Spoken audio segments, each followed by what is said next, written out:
What's up? It's your boy Austin Rutherford back here again where we talk business, finance, and real estate. Today we're talking about the first rental property that I ever bought, and I'm going to break down the entire process for you, how I found it, how I bought it, how I evaluated it, and the type of money that I'm making now on that rental property that I still own today. But before we get into that, if you could smash that like button for me, YouTube loves the algorithm, that'd be greatly appreciated. So first things first, I always get asked about how I had the money for the down payment on that rental property. So when I was younger, when I was a teenager, I was always hustling trying to make money. And I'm actually going to link a video in the description below that talks about exactly how I made money as a teenager. But what I did is I cut grass. So I had a bunch of houses in the neighborhood that I cut grass for. Every time it snowed, unfortunately I grew up in Ohio, so it was very cold. Every time it snowed, I'd go out there and I'd shovel as many driveways as possible. I'd flip candy, so I'd buy candy in bulk from like Sam's Club. And then I'd go to high school and middle school and sell that candy and make money on it. And I also made Buckeye necklaces. So here in the state of Ohio, there's these things called Buckeyes, making Buckeye necklaces, and I was selling them for $5 to $10 a piece. I made a lot of money doing that as a teenager. And then before I bought my first house, I was a valet. So I was valeting cars and I saved all that money as well. So I had a little over $40,000 saved to my name. And then I read a book about passive residual income. And for those of you who don't know what passive residual income is, it's a game changer for you. So passive means that money's coming in without you having to work for it. So you going to work to McDonald's and flipping burgers, that's active income. Passive income is when money comes in when you don't work for it, like owning rental properties. They pay you every month, whether you're at the house or not, you get paid. So that's passive. And then residual is money that comes in every single month. It's not just a one-time check. It's money that comes in time and time and time again. So when you put it together, passive residual income is money that you make every single month of your life without having to do any work. That's where I want to be at. That's where you want to be at. That's how you get free from life, and that's how you get financial freedom. So I started looking at rental properties. I wanted that freedom. I wanted that passive residual income. So I talked to a realtor. I asked her to set me up on a search for a 2 to 4 family building. So 1 to 4 family, you can get financed with a Fannie or Freddie loan, which is a very relatively simple loan to get financed on. Once you go 5+, you have to go to commercial and there's different requirements.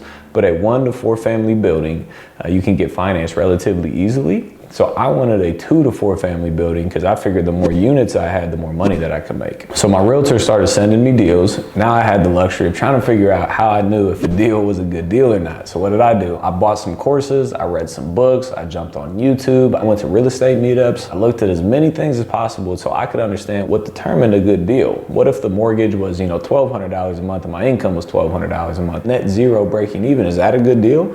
I don't know. But what happened is I actually got kind of creative. I got good at Excel, Microsoft Excel, so I created my own spreadsheet. And that spreadsheet told me the profitability of a rental. It included everything like the price, the loan amount, the LTV, loan to value, the interest rate, the down payment, the mortgage, the taxes, the insurance, the vacancies. So when deals come across my table now, I literally punch in like 5 or 6 numbers and it tells me if it's a good deal or not right away. So if you want this spreadsheet, smash that like button for me.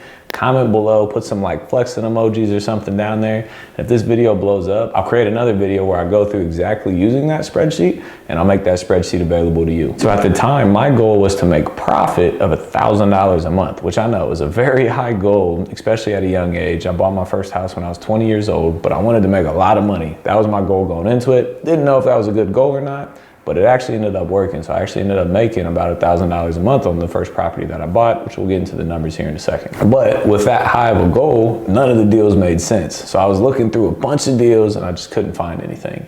Finally, an opportunity came up. It was on Ohio State University's campus. It was a duplex that was fully renovated 4 years before. So they put new roofs on, new windows on, new furnace, new air conditioners, new interior, new kitchens, new bathrooms, new everything. So to me, I was like, all right, cool. It's probably lower maintenance cost then because everything's new. And when I put the numbers into my spreadsheet, it cash flowed for more than $1,000 a month. So I called my realtor. I set up a showing, I went and looked at the house. So the purchase price of the property was $225,000. It didn't need any work because like I said, it was already fully renovated and the building already had tenants in place paying rent. So what did I do? I made an offer. I made an offer and I applied for a mortgage. Within the offer, I asked for the seller to credit me $7,500 and seller paid closing costs. So at the end of the day, I had less money out of pocket. Thankfully, 2 years prior to me trying to buy this house, my parents put me as a signer on their credit card. They didn't even know what this meant. They just did it so they had a credit card for me in case I needed one. I've to this day never even seen that credit card, but they did it just to cover me in case something bad happened. But what they actually did is they made me a signer on the credit card. So I started building credit because they paid the credit card off every month and I was a signer. So it had it built like it was my credit being paid off every month. So my credit grew without me even knowing. So when I ended up applying for this loan, I actually had like a 760 plus credit score, which was crazy because I didn't even know I had a credit score. So again, they didn't know this, but it's a great tool, especially if you're an adult watching this video, to add your kids as a signer on your account. But make sure you pay off the credit card, because if you have delinquencies, you'll tarnish their credit as well. So whatever you do, if you make good payments or bad or don't make payments, they're going to get that credit history. So if you're good at making payments on time, add them to a signer on your credit card so you can build their credit as well. And at the time, like I said, I valeted before buying this house, so I had some income. But the other cool thing is when you buy rental properties, the income on that rental property that's already being paid, the lender will count that towards your income for the year. So your income will jump just by buying a property. So I ended up qualifying for the loan. So I bought the house in December of 2013. I put about $40,000 down on this property and I bought my first house at 20 years old. I was super excited. You know, I was the youngest person that I knew that owned real estate. And I always knew like real estate created the most millionaires ever. And I felt like I was on my way. January 1st came around. I got my first rent payment. I was ecstatic. You know, it's cool to make money without having to work. That was the first time I've ever experienced that, and it was a phenomenal feeling. But then shortly after that, the reality set in. You know, owning rental properties, there are repairs. You know, there's drywall mistakes. There's people that move out and you got to go in and you got to paint the property again. There's furnace issues on the night of the Super Bowl game. Ask me how I learned that one. And I quickly learned that real estate can be more hands-on at times, depending on the tenants that are in the property. But personally, I would definitely be willing to trade a couple hours a month for a check every single month for the rest of my life. And since then, since I bought that property, I've now turned it over to a property management company, and then they manage the property entirely for me, so I don't even have to worry about that now.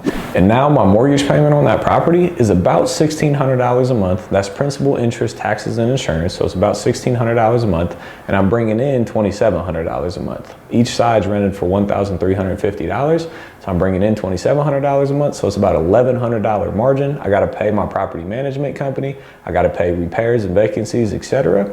But I do make money every single month on this property going forward. Now I have over 60 units that my property management company manages that pay me every single month, and I've never looked back. So if you ever thought about getting into real estate, I promise you it's worth it. I had no idea how to start, no clue whatsoever. And I dove into it and I learned it and I bought my first house at 20. It's never too early and it's never too late to start buying real estate. Just dive in, learn, and then implement what you learn. So smash that like button for me. It'd be greatly appreciated. Comment below. Let me know what you're struggling with so I can help you break through that barrier to start buying real estate for your first time or maybe your 10th time.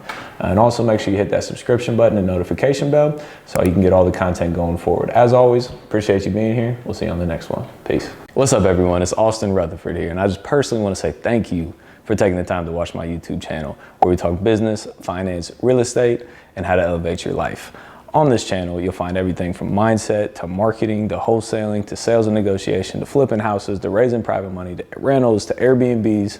Everything you need to run your own business, you can find on this channel, so make sure you take a look at it. But if you're one of those people who want to work directly with me and build your own real estate company, make sure you check out thereblueprint.com. thereblueprint.com. What this is it's a training and a duplicate of my business. Every way in my business where we make money right now, you get everything. It's from wholesaling to marketing to raising private money to renovating houses to flipping houses to buying rental properties, and the mindset that allows you to do all those things. An in-depth look at everything inside of my business. And on top of that, you get all the documents that go along with it. You get all the scripts, you get all the templates, you get all the Excel spreadsheets, you get all the contracts, you get all the credibility packets. You get literally everything you need to run your own real estate company. And on top of all that, you get live coaching calls with me. So don't miss out on it. Make sure you check out thereblueprint.com.